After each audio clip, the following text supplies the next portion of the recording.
Εδώ είναι η Ευρώπη της ύστερης αρχαιότητας. Η Ρωμαϊκή Αυτοκρατορία έχει καταφέρει αρκετές φορές να αποθήσει τα βαρβαρικά φύλλα από τα σύνορά της, όμως στο πρώτο μισό του 5ου αιώνα τα πράγματα είναι διαφορετικά καθώς εμφανίστηκε ένας τύπος που ονομάζεται Αττήλας. Είναι ηγέτης των Ούνων και αποφασισμένος να τα σπάσει όλα.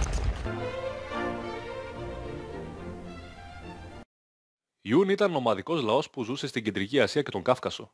Οι Ρωμαίοι τους θεωρούσαν απολύτες τους διότι έτρωγαν ομό κρέας και επειδή δεν έχτισαν σπίτια και δεν είχαν γραπτό λόγο. Οι Ούνοι φυσικά ήταν σκληραγωγημένοι λόγω της νομαδικής ζωής. Ήταν ικανοί υπείς και τοξότες και το μόνο που τους έλειπε ήταν ένας ικανός ηγέτης. Αργά ή γρήγορα ο ικανός ηγέτης εμφανίστηκε και άκουγε στο όνομα Αττήλας. Ο Αττήλας ήταν εξίσου σκληρός, αφού μεγάλωσε σε άγριο περιβάλλον. Όταν ανέλαβε, το 434 μετά Χριστόν, γνώριζε ότι έχει μεγάλη δύναμη και δεν αργεί να εισβάλλει στα ευρωπαϊκά εδάφη. Το ανατολικό τμήμα της Ρωμαϊκής Αυτοκρατορίας, το Βυζάντιο δηλαδή, προσπαθεί να τον στείλει προς τα δυτικά.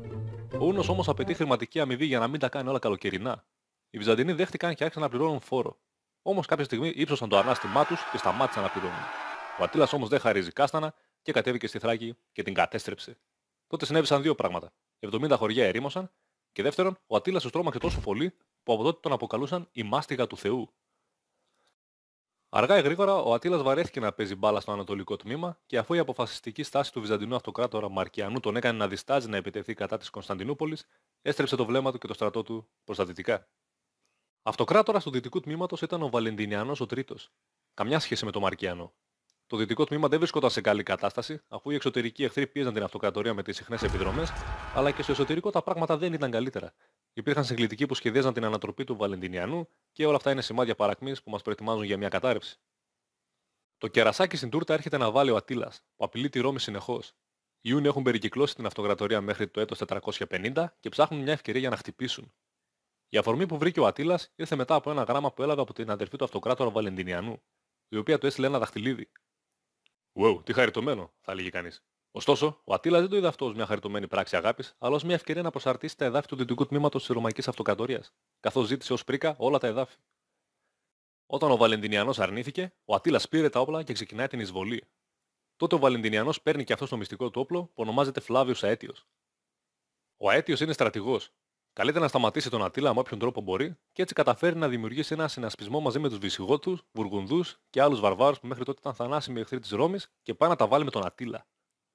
Ο πραγματικός λόγος όμως που αποκάλεσα τον αέτιο μυστικό όπλο του Βαλεντινιανού είναι ότι αυτός είχε ζήσει στην αυλή των Ούνων και γνώριζε καλά τις τακτικές τους, οπότε ήταν ο πιο κατάλληλος άνθρωπος για την αποστολή. Η συνάντηση των δύο στρατευμάτων έγινε στα καταλανικά πεδία το 451 μετά Χριστόν και η μάχη που ακολούθησε έμεινε γνωστή ως η μάχη των Εθνών. Η τακτική των Ούνων ήταν να χρησιμοποιούν ιππικό χωρίς βαριά πανοπλία για να είναι πιο ευκίνητοι. Αντιθέτως, οι Ρωμαίοι βασίζονται κυρίως στο πεζικό και όταν οι Ούνοι προσπάθησαν να σπάσουν τα δύο άκρα του Ρωμαϊκού στρατού, δεν τα κατάφεραν, αφού οι Ρωμαϊκές ασπίδες τους απόθυσαν. Την ίδια τυχαία είχαν και με το κέντρο. Ο Αέτιος διέταξε τους συμμάχους του να καταλάβουν το λόφο, κάτι που κατάφεραν μετά από μια ψημαχία. Ο Θεοδόρυχος, σύμμαχος του Αέτιου, σκοτώθηκε στη μάχη. Όμως η κατάληψη του λόφου ήταν κέρια σημασίας, καθώς όταν δόθηκε από τον Αέτιο η διαταγή για την επίθεση από τον λόφο, οι Ούνοι δεν είχαν καμία ελπίδα και άρχισαν να υποχωρούν. Ήταν μια νίκη της Ρώμης η οποία έσωσε προσωρινά το δυτικό τμήμα της αυτοκρατορίας. Ο Αττήλας σχεδιάζει νέες επιδρομές κατά των Ρωμαίων, αλλά πρώτα αποφασίζει να παντρευτεί το 453 και πεθαίνει. Ο Αττήλας πέθανε τη νύχτα του γάμου του. Υπάρχουν υποψίες ότι τον δηλητηρίασαν. Επίσης κάποιοι γερμανικοί θρύλοι αναφέρουν ότι οι Ιούνιοι έκαψαν τη γυναίκα του. Ο Αέτιος από την άλλη δεν είχε καλύτερη μοίρα. Το κατόρθωμά του ήταν μεγάλη σημασία, αφού όχι μόνο νίκησε τους Ούνους, αλλά κατάφερε να ενώσει τις δυνάμεις του με τους βαρβάρους που έτρεφαν μίσος για τη Ρώμη. Αυτό του έδωσε αρκετό κύρος. Και ο αυτοκράτορας Βαλεντινιανός φοβήθηκε ότι η δημοφιλία του Αέτιου απλούσε τη θέση του στο θρόνο, και έτσι τον δολοφόνησαν.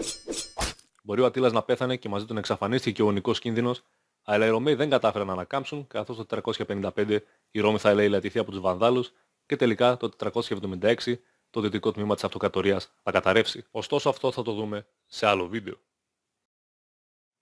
Οι Ιούνιοι θα απειλήσουν το Βυζάντιο ξανά το 540 που θα αιματοκυλήσουν τη Θράκη, το Ιλλυρικό και την Ελλάδα μέχρι τον ισθμό της Κορίνθου και θα εμφανιστούν πάλι το 559 μπροστά από τα τείχη της Κωνσταντινούπολης όπου θα τους σταματήσει ο Βελισσάριος.